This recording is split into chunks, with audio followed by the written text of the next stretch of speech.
Japón está a punto de atacar a los Estados Unidos de América. A bordo del portaaviones Suikaku, los pilotos despiertan a las 4 de la mañana.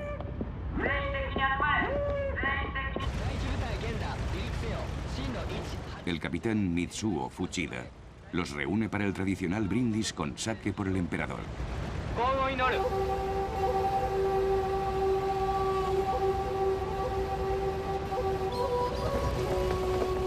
Fuchida liderará el ataque sobre Pearl Harbor, la gran base naval estadounidense en Hawái, según el valiente plan ideado por el almirante Yamamoto.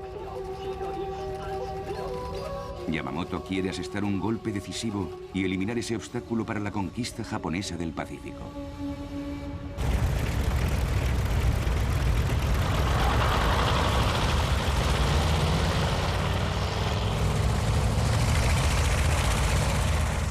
Fuchida relata: partimos hacia Pearl Harbor. Grité las palabras en clave: Tora, Tora, Tora.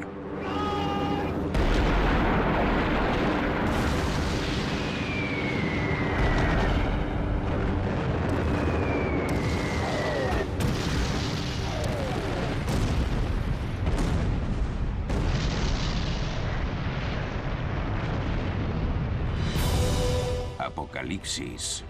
La Segunda Guerra Mundial. El punto de inflexión.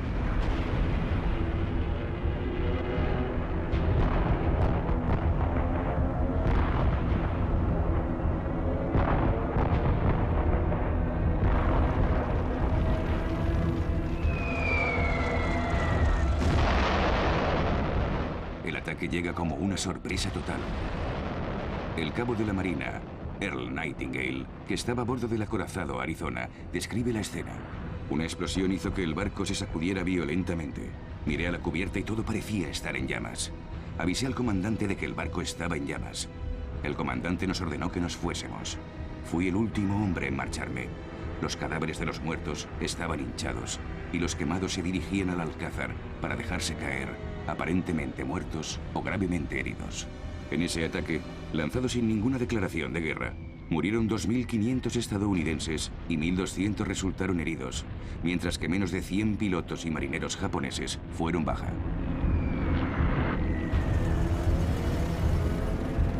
Estas imágenes serían una conmoción para los estadounidenses, que ya no se opondrían a la entrada de su país en la guerra. Aún así, las fuerzas japonesas no tomaron tierra en Hawái, ni se hicieron con Pearl Harbor.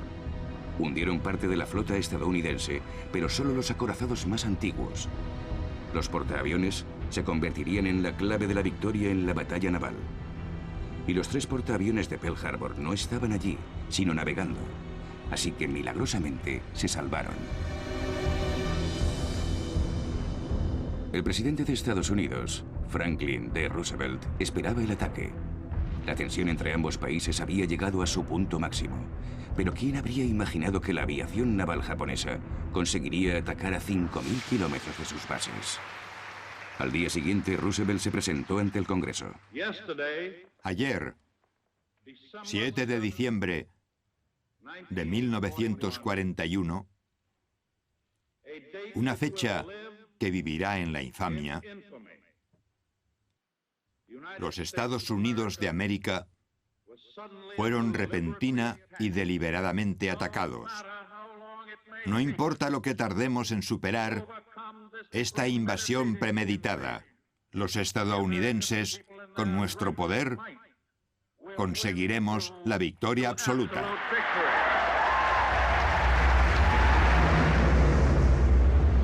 Es una invasión. Ese mismo día los japoneses atacan la colonia británica de Hong Kong.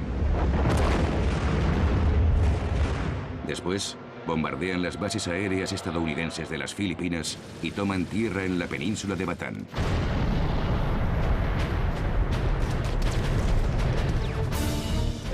Los japoneses ya se han instalado con fuerza en China. Invaden las colonias británicas de Birmania y Malasia por el caucho y la colonia holandesa de Sumatra por el petróleo. Y amenazan a la India y Australia. Unos meses antes, habían entrado en la colonia francesa de Indochina.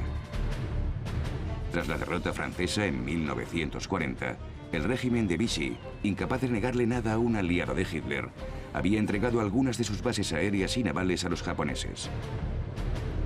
Estados Unidos reaccionó dejando de proporcionar petróleo a Japón y congelando los activos japoneses.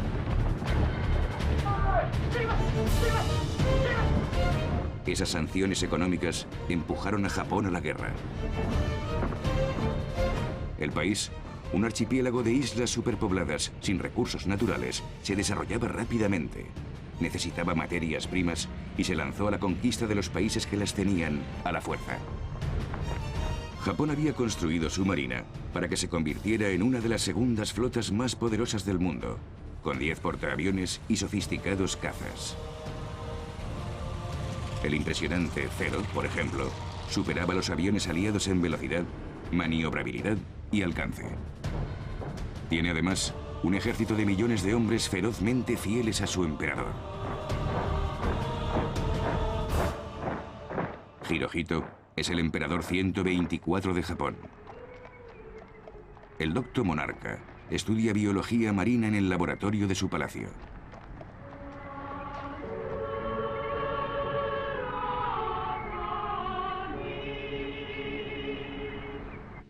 Es un dios viviente. Las acciones de su ejército son dirigidas por su autoridad divina.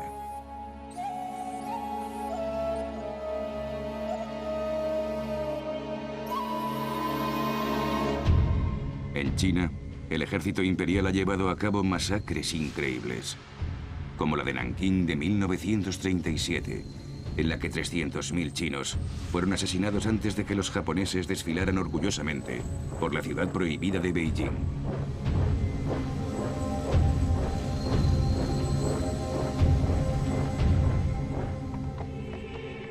El emperador reina, pero no gobierna.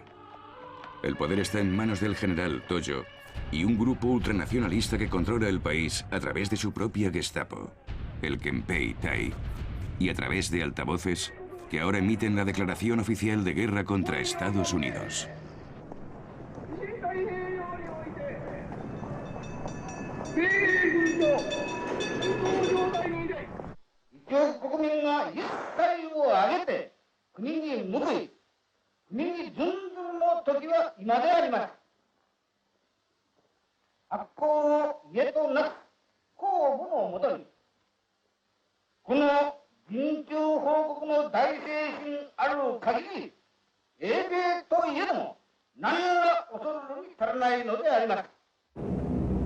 Estos pilotos japoneses que despegaron desde Indochina a la hora del desayuno no temen a los británicos. Buscan 2 acorazados británicos que han llegado para proteger Singapur, el venerado Repulse, y uno de los barcos de combate más modernos de la época, el Príncipe de Gales, el orgullo de la Marina Real. Los japoneses hunden ambos en menos de 1 hora. Es una fecha aciaga, el final del dominio británico de los mares.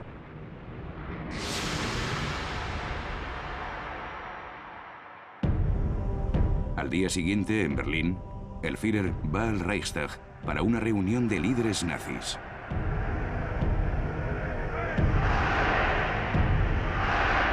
Durante 4 días críticos, desde el ataque a Pearl Harbor y la entrada de Japón en la guerra contra Estados Unidos, Hitler ha estado esperando en vano que Roosevelt declare la guerra a Alemania. Si Hitler apoya a Japón, quizás Tokio le ayude en Rusia. Los generales alemanes, sin embargo, no están muy entusiasmados. Ribbentrop, el ministro de Exteriores, ha intentado disuadir a Hitler, pero Hitler declara la guerra a Estados Unidos. Sabemos qué poderes se esconden detrás de Roosevelt. Es el eterno judío. Agradezco al pueblo alemán que me haya elegido para conducir esta histórica batalla, que decidirá la historia del mundo durante los próximos 10 años.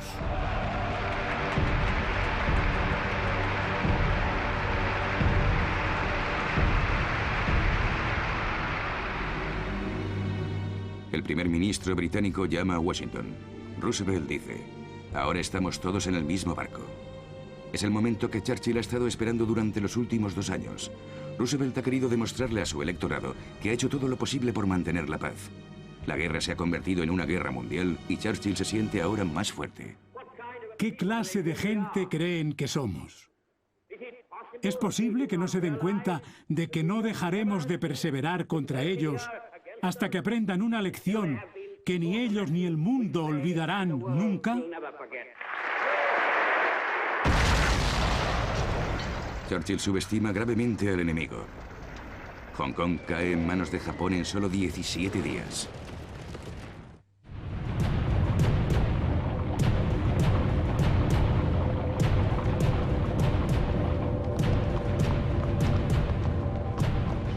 El general Yamashita, conocido como el Tigre de Malasia, envía a los tanques japoneses a través de la jungla malaya. Captura Singapur, la perla del Imperio Británico, un bastión que se consideraba inexpugnable.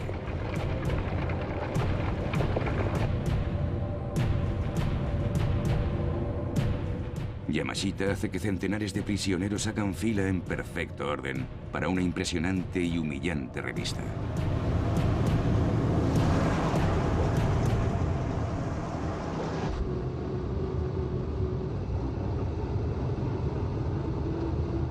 Yamashita ofrece un caballeroso saludo al equipo de propaganda japonés.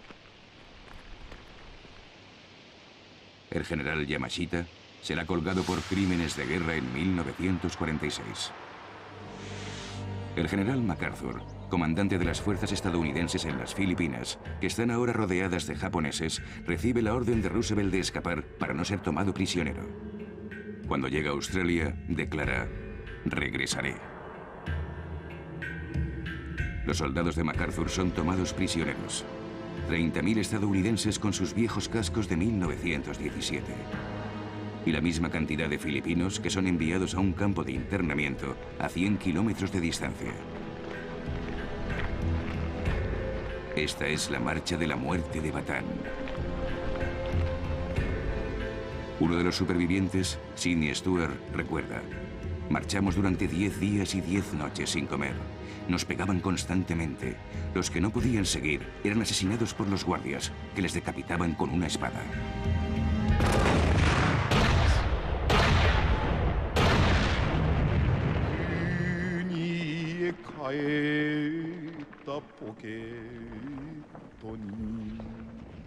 En solo 5 meses, Japón ha destruido las fuerzas aliadas en el lejano oriente y ha conquistado medio Pacífico.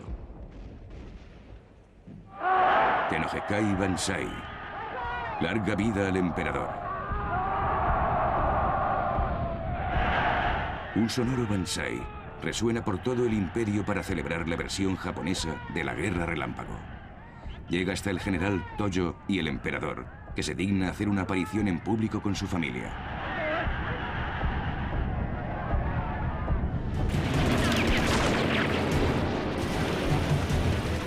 Alemania primero.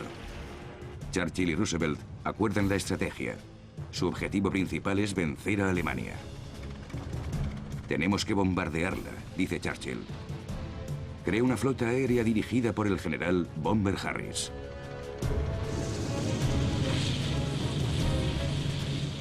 Harris cree que puede ganar la guerra con sus potentes Halifaxes y Lancasters de 4 motores. Esta estrategia es criticada por ser cara tanto en hombres como en equipo, pero empieza a cobrarse su precio en las ciudades alemanas. El 8 de marzo de 1942 bombardean Essen, una ayuda de Churchill a Stalin. La ciudad produce armas que las fuerzas alemanas usan en Rusia. Los alemanes empiezan a medir las consecuencias de las políticas de Hitler. El régimen nazi desciende por una espiral de locura asesina. Hitler, Goering, Himmler y su ayudante, Heydrich, empiezan a implementar lo que llaman la solución final, el exterminio de los judíos en Europa. Se aprueba en la conferencia de Wannsee, cerca de Berlín, en enero de 1942. Por eso Heydrich ha ido a París, para organizar el acorralamiento de judíos en Francia y su viaje solo de ida a las cámaras de gas de Auschwitz.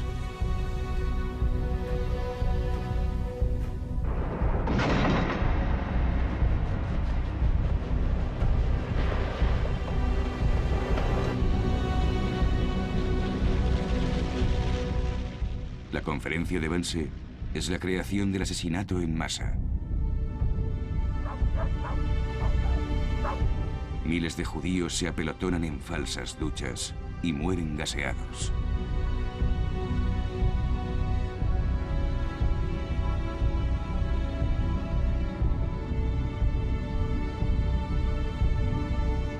Tras el holocausto de las balas de Rusia, el genocidio se intensifica.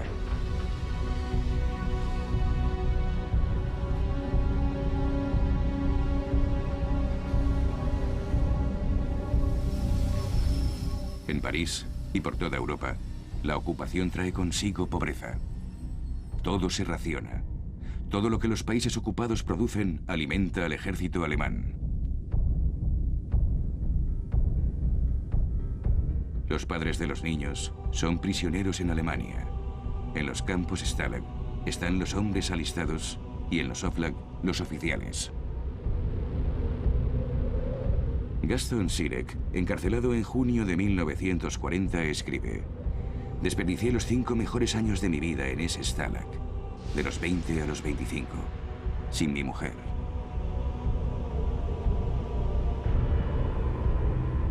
En los Oflag, los oficiales reciben mejor trato. Los generales franceses son internados en la fortaleza de Königstein, cerca de Dresden, entre ellos los desafortunados líderes de la batalla de Francia, como el general Giraud, cuyo carcelero disfruta filmándole durante una interesante visita a la ciudad de Dresden, que los bombarderos británicos borrarán del mapa más adelante. A los 63 años, el general Giraud se convertirá en el héroe de una huida acrobática que enfurecerá a Hitler. Durante un tiempo, Giraud será el rival del general de Gaulle. Será de Gaulle, sin embargo, quien desde Londres personalice la resistencia francesa.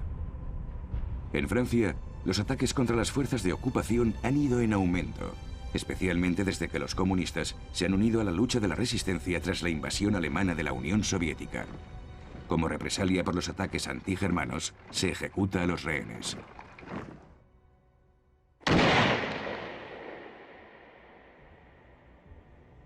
De Gaulle tiene ahora un pequeño ejército, llamado Fuerzas Libres Francesas, luchando junto a los británicos en África.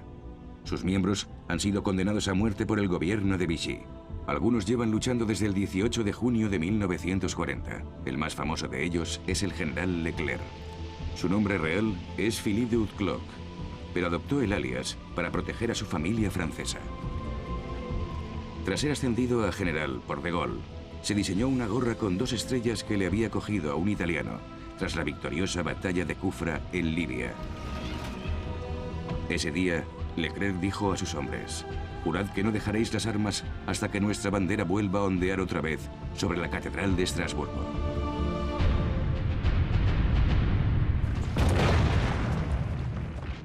Durante 15 días, en Bir Hakeim, en el desierto de Libia, otras fuerzas libres francesas repelen la ofensiva alemana lanzada por Rommel, el zorro del desierto, y sus Afrika Korps.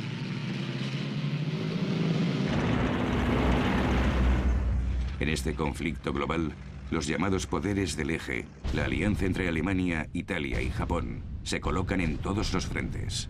Los Afrika Korps están en la frontera de Egipto. La Wehrmacht ocupa una tercera parte de Rusia. La Marina Imperial de Japón controla el Pacífico y los submarinos alemanes están causando el caos en el Atlántico.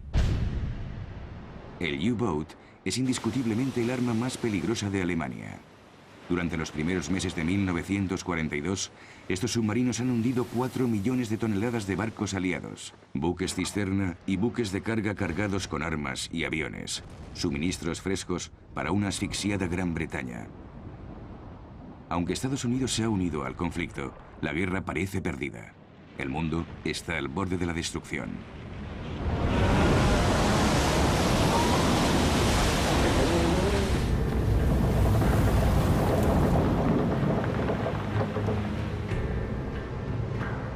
Los tripulantes de los submarinos alemanes se acercan a América del Norte. A través de sus periscopios filman las brillantes luces de Nueva York.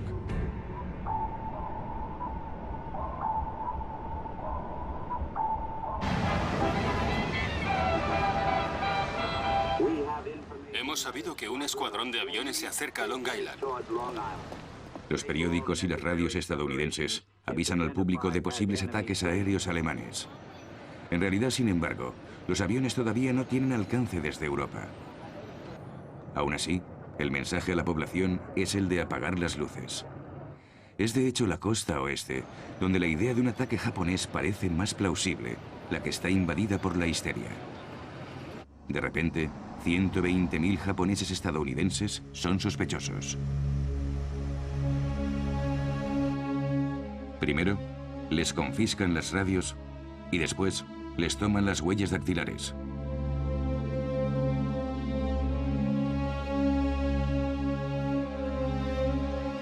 El gobierno emite órdenes que introducen medidas de emergencia.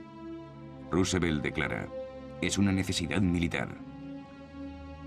Estos estadounidenses de antepasados japoneses han vivido durante generaciones en California, donde contribuyen a la agricultura y la economía del estado.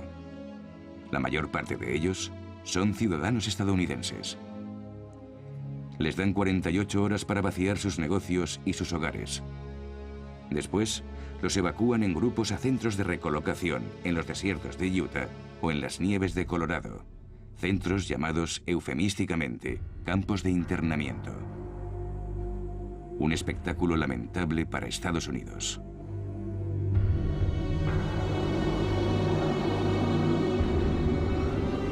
En palabras de la novelista estadounidense Julie Otsuka, mi educación fue muy estadounidense. Nunca hablábamos japonés en casa, no comíamos comida japonesa. Y entonces el FBI detuvo a mi abuelo por ser un supuesto espía japonés, junto con mi abuela, mi tío y mi madre. Mi familia ha sido siempre muy discreta sobre lo que ocurrió. Pero nada merma su lealtad hacia Estados Unidos. 6.000 de ellos trabajarán como traductores en el Pacífico. Casi 20.000 se alistarán para combatir a los alemanes en Europa. El resto será liberado al final de la guerra.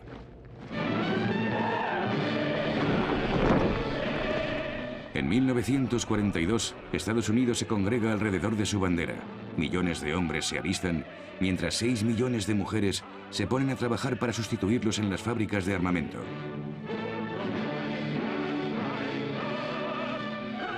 Roosevelt fija los objetivos de producción en 125.000 aviones, 75.000 tanques y 10 millones de toneladas de barcos.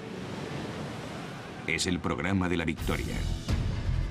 Pero la victoria es incierta y queda muy lejos. La opinión pública estadounidense se desanima y se necesita alguna hazaña para subir la moral. Se diseña un plan arriesgado. Un portaaviones, el USS Hornet, intentará acercarse a Japón lo máximo posible con una escuadra de 16 bombarderos B-25. Será la primera vez que unos aviones tan grandes despeguen desde la compacta cubierta de un portaaviones durante la batalla.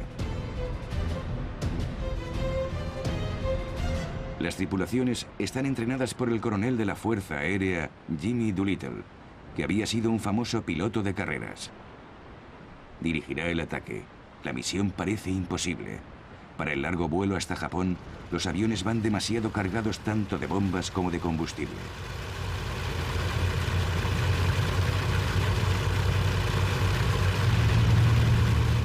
Pero consiguen despegar.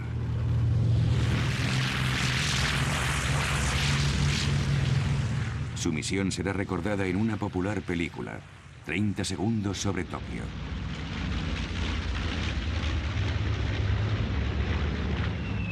Lanzan 16 toneladas de bombas y causan únicamente daños menores, pero es una gran bofetada para el imperio del sol naciente.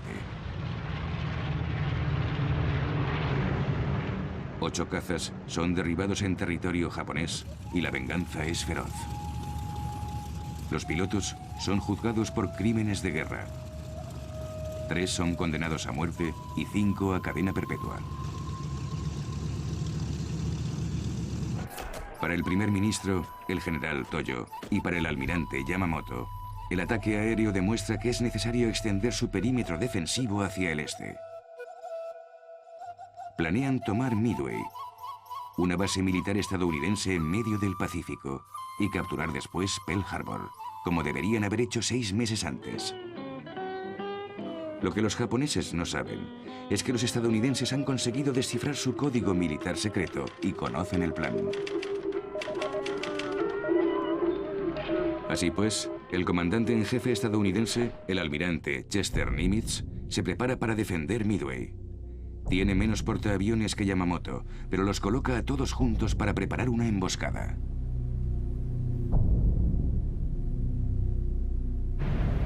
El almirante Yamamoto va de camino, a la cabeza de la mayor armada nunca reunida. 200 acorazados y, por encima de todo, una excepcional flota de 8 portaaviones que transportan casi 600 aviones. A bordo van 5.000 marines japoneses y un pintor que ha ido a inmortalizar la batalla, Fujita. En París, era un famoso artista de Montparnasse. Ha regresado a Japón a cumplir con su deber. En el bando estadounidense, es el eminente director John Ford el que inmortalizará la defensa de la isla de Midway. La noche anterior a la batalla, recrea la atmósfera de sus películas del oeste antes de la grabación final. Los marines saben que el ataque está programado para el día siguiente.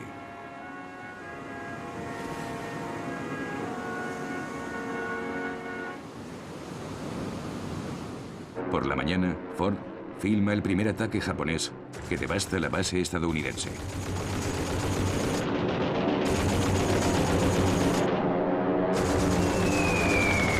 Una bomba japonesa explota demasiado cerca del equipo de rodaje y hiere de gravedad a Ford.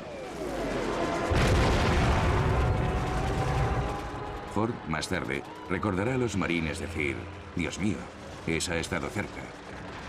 También recordará: «Los marines que estaban conmigo eran chicos de 18 a 22 años y eran las personas más tranquilas que he visto nunca. Entonces pensé, esta guerra está prácticamente ganada».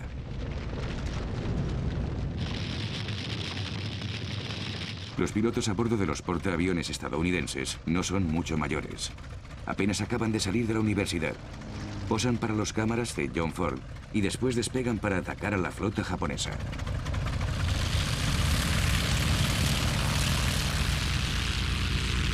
El escuadrón de torpedos 8 será el primero en atacar. Uno de sus pilotos, el teniente George Gay, de 25 años, baja en picado hacia la flota japonesa.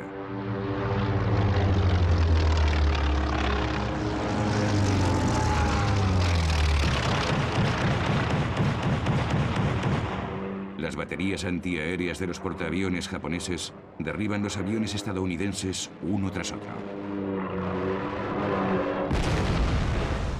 George Gay vuela abajo sobre las olas. Le derriban. Emerge del agua milagrosamente ileso. A unos centenares de metros, ve la frenética actividad a bordo de los portaaviones japoneses. Están cargando los aviones de combustible y bombas, preparándose para la segunda oleada de ataque. En ese momento, otro escuadrón de bombarderos estadounidenses vuela sobre los barcos japoneses. Un increíble golpe de suerte. Hunden 4 portaaviones japoneses. George Gay, todavía en el agua, recuerda: «Me encontré en medio de los restos de los barcos japoneses y los tiburones. Vi a los aviones japoneses volver de su primer ataque sobre Midway. Buscaban los portaaviones, los que acabábamos de hundir. Así que vi a los pilotos japoneses que se habían quedado sin combustible aterrizar en el agua».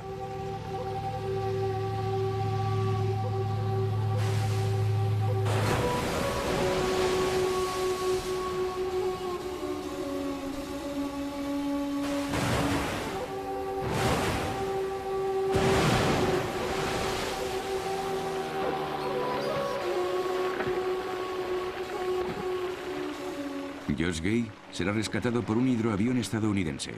Se convertirá en un piloto de líneas aéreas. El portaaviones estadounidense Yorktown ha sido dañado por los japoneses. Evalúa los daños, cuenta el número de bajas e intenta regresar a la base. Pero al día siguiente es torpedeado por el submarino japonés I-168.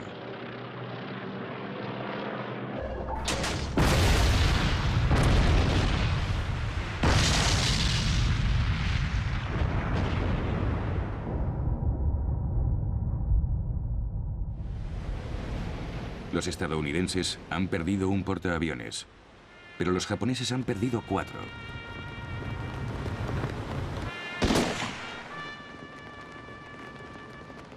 Es la primera derrota japonesa y sube la moral de los aliados. Les devuelve la confianza. Pero no parece haber debilitado a Japón. Frustrados en Midway, en mitad del Pacífico, continúan avanzando hacia el sur, hacia Australia. Darwin, la ciudad más al norte del país, que ya ha sido bombardeada por los japoneses, se prepara ahora para la invasión, la primera guerra del país.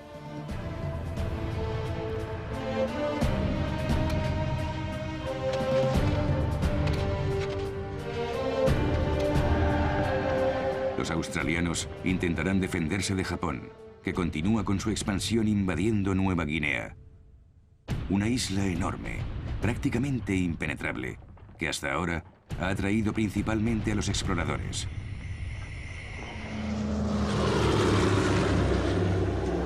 Los habitantes de Papúa acabarán proporcionando una ayuda muy valiosa a los australianos, que librarán una guerra desesperada en Nueva Guinea contra los mosquitos, las hormigas rojas, las sanguijuelas,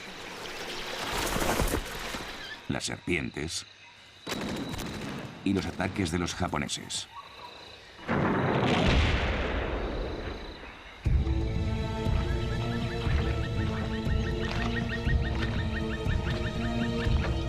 Pero es la isla de Guadalcanal la que preocupa ahora a los estadounidenses. Uno de sus aviones de reconocimiento ha revelado que los japoneses están construyendo un campo aéreo en la isla. Otra amenaza para Australia.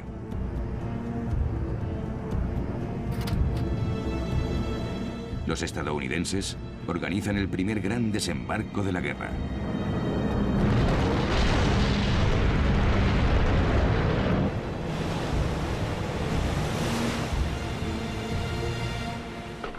Inicialmente, en la playa, los marines no encuentran ninguna resistencia y se abren paso hacia la jungla. Uno de ellos, Edwin Morgan, relata: empezábamos a conocer la jungla. Estaba llena de ruidos sospechosos que daban miedo.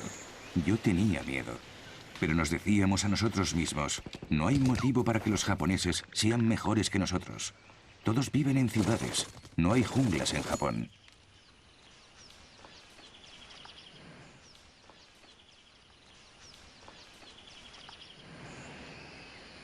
Los marines son profesionales y los japoneses son empecinados. Los japoneses tienen tanta confianza en su superioridad que cargan con sus bayonetas, igual que en la Primera Guerra Mundial, en Verdún, contra el fuego de las ametralladoras.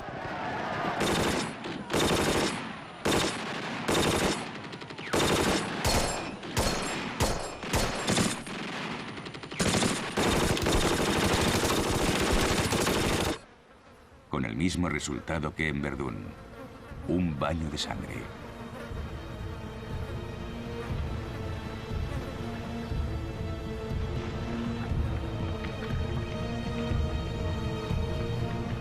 Los soldados japoneses mueren en la batalla del río Tenaru.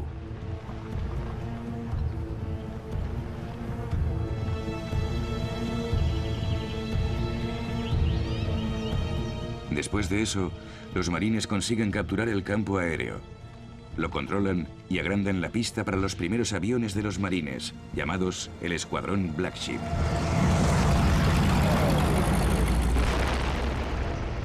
Este campo aéreo se convierte en el objetivo de incesantes bombardeos japoneses.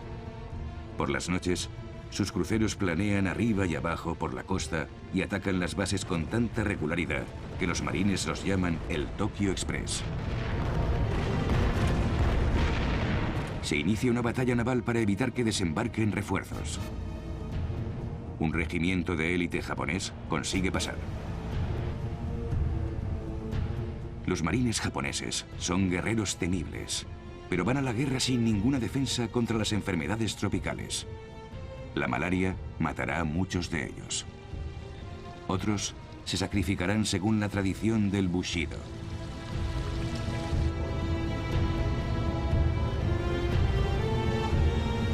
Su comandante El coronel Ichiki les recuerda la máxima samurái. El deber es pesado como una montaña, pero la muerte de un soldado es ligera como una pluma.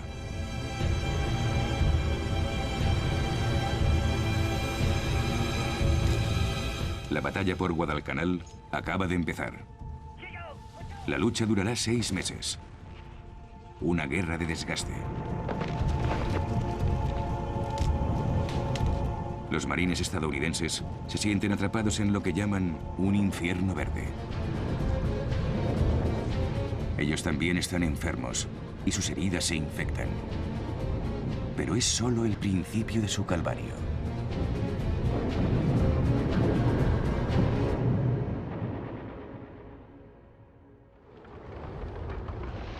En ese momento, el Ejército Rojo sufre su propio calvario.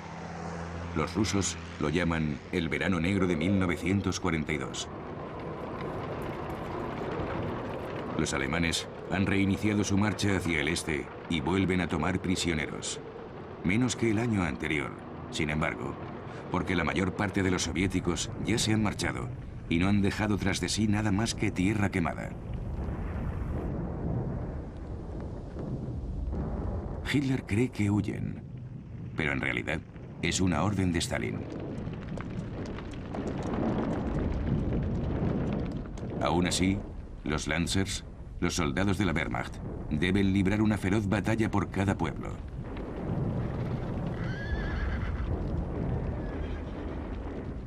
El comandante Hock, del 18º Regimiento de Infantería, escribe: los nuevos reclutas no están acostumbrados a este tipo de lucha. Pronto se deprimen, se vuelven locos y les matan. El 8 de agosto perdimos 35 jóvenes así, de los 50 que murieron en la 6ª compañía.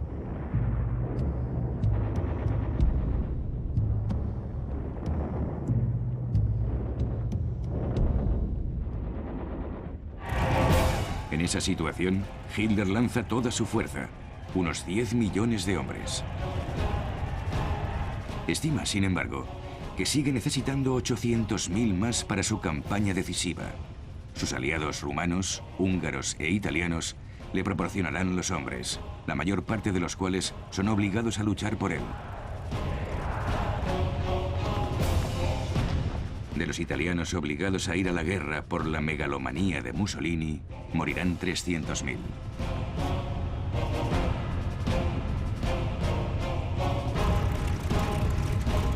El objetivo de Hitler ya no es Moscú, sino el sur de Rusia.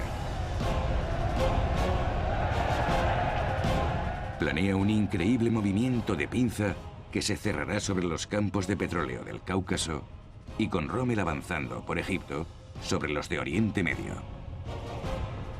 Su otro objetivo es Stalingrado, la ciudad de Stalin y sus fábricas. Hitler lanza ambas ofensivas al mismo tiempo, lo que alarma a sus comandantes militares. Como hizo con Moscú el año anterior, Hitler divide sus fuerzas. Una parte de la Wehrmacht penetra en las estepas. El general von Kleist dice: ante mí no hay enemigos, tras de mí no hay reservas.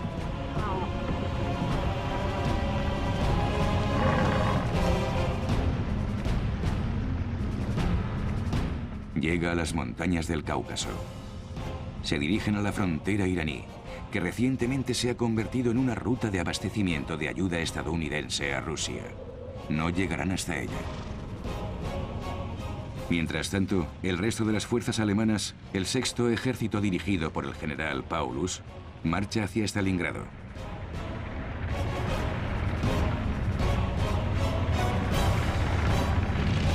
Para intentar detener el implacable avance de los tanques alemanes, los rusos empiezan a utilizar medidas desesperadas: perros. Hasta ahora, las pieles de los perros se usaban para hacer botas. Pero los rusos han ideado rápidamente un método basado en el trabajo del famoso científico Pavlov y sus reflejos condicionados. Los perros no comen y reciben instrucción para buscar comida bajo los vehículos de oruga. Les colocan explosivos controlados por control remoto y les sueltan en el último momento cuando divisan los tanques alemanes.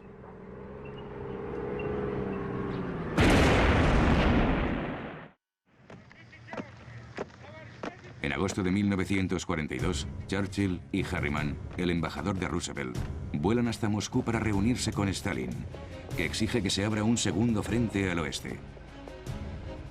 Churchill hace su famosa V de victoria, pero no tiene más remedio que admitir ante Stalin que los aliados no pueden ayudarle contra los alemanes en el frente oriental. Harriman le promete ayuda y equipo, pero Stalin está furioso. Sabe que tendrá que luchar solo contra Hitler. Asigna la defensa de Stalingrado a uno de sus más despiadados secuaces, el ucraniano Nikita Khrushchev, que ha sido el responsable de varias de las masacres de Stalin antes de la guerra. Khrushchev transmite la orden de Stalin de no retirarse, pero es incapaz de detener el avance alemán, que llega hasta las afueras de Stalingrado.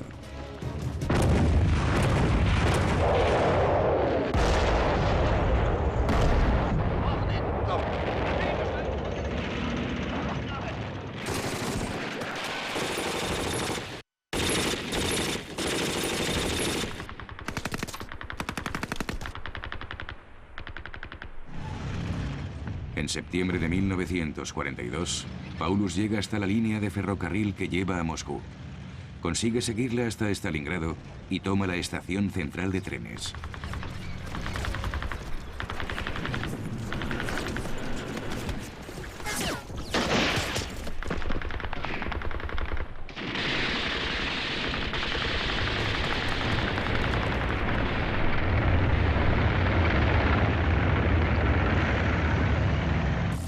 Los Stukas se preparan para destruir la ciudad que es el orgullo de la Unión Soviética. La gran ciudad industrial del mundo comunista, construida para los trabajadores, con sus fincas jardín y sus fábricas de octubres rojos y barricadas. Las bombas alemanas matan a miles de civiles.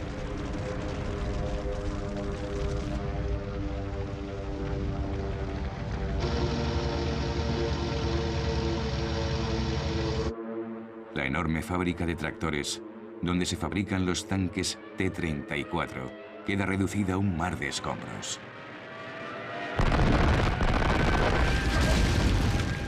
Aún así, estas ruinas se convierten en fortines y fortalezas que los alemanes tienen que capturar en combate cuerpo a cuerpo. Sufren graves bajas, que sin embargo, no son nada comparadas con las pérdidas rusas.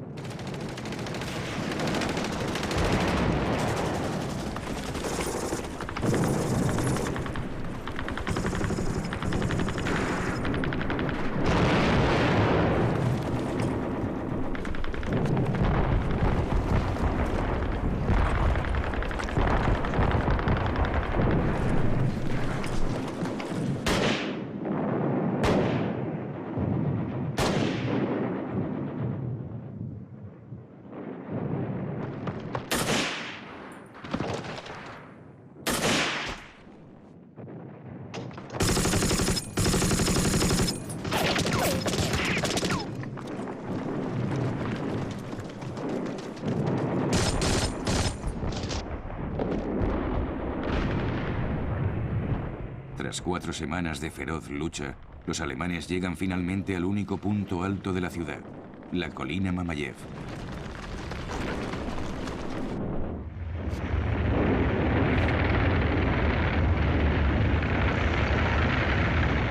Desde allí pueden controlar todo Stalingrado.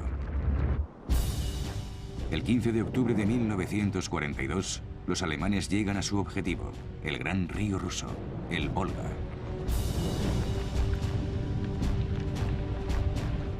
Unos pocos combatientes soviéticos retienen apenas una fina cinta de tierra. El general Paulus puede informar a Hitler que la esvástica vuela sobre la ciudad, ocupada ahora por el Sexto Ejército.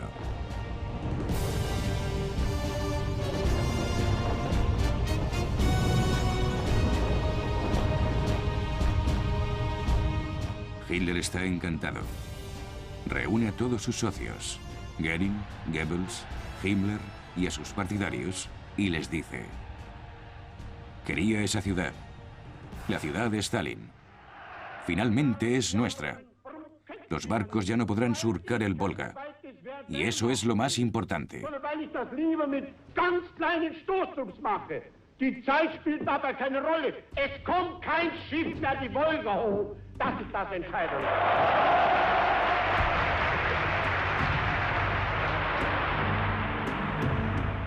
Apocalipsis, la Segunda Guerra Mundial. Próximo episodio, los grandes aterrizajes.